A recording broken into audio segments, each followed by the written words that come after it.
აი, ნახოთ შემდეგი, ეს არ ვიცი რა არის. ეს არის რაღაც ეს სილიკონია. ესეთი რაღაცა არის. ეს თავზე ეფარება მე, რა შეიძლება შინით მოათავსო.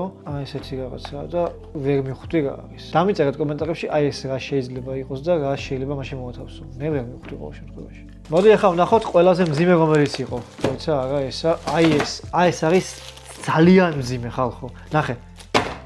ანუ ერთი დიდი ყუთი დევს და აქ ზემოდან პატარა ყუთი ადევს. ნუ ეგრე ჩანს, ეგრე გძნობ ყოველ შემთხვევაში ხელებით და ნახოთ შეგნით რა იდეა. ნუ ეგრეცაა. ორი ყუთი დევს, ერთი დიდი, ერთი პატარა. ამ პატარა ყუთში ადევს. ამაში დევს HDMI კაბელი. მოკლე, ამაზე ესეთი მოკლე HDMI კაბელი არ მინახავს აღასდროს.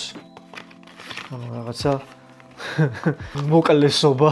აი ამაში დევს მთელი სიმძიმე, რას დევს და ნეტა რა არის ძალიან მაინტერესებს. რაღაც ისეთი იდიოტობები ამომივიდა ამ ბოლო დროს, რომ უკვე მუღამის დამეკარგა ეს ყუთი როგორ იხსნება, მაგასაც ვერ ხვდები და არ მინდა ყუთი დავაზიანო, მაგრამ მომიწია ყუთის დაზიანება.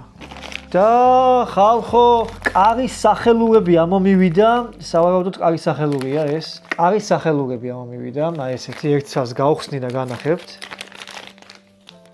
აი ესეთი სავარაუდოდ კარის სახელურია. აი ესეთი კარის სახელური ამომივიდა დოხუია.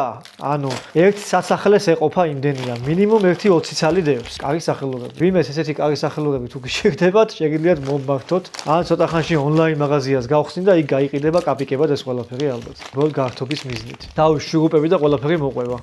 ანუ ძალიან ბევრია. აი უბრალოდ შეხედეთ რამდენი 1 2 3 4 5 6 7 8 9 10 11 12 13 14 15 16 17 18 19 20 21 22 ცალი კარის სახელური მაქვს ხალხო. ნუ არ ვიცი ეს კარის სახელურებს ოდესმე რამეში თუ გამოვიყენებ. იმიტომაც იყო ესეთი მძიმე.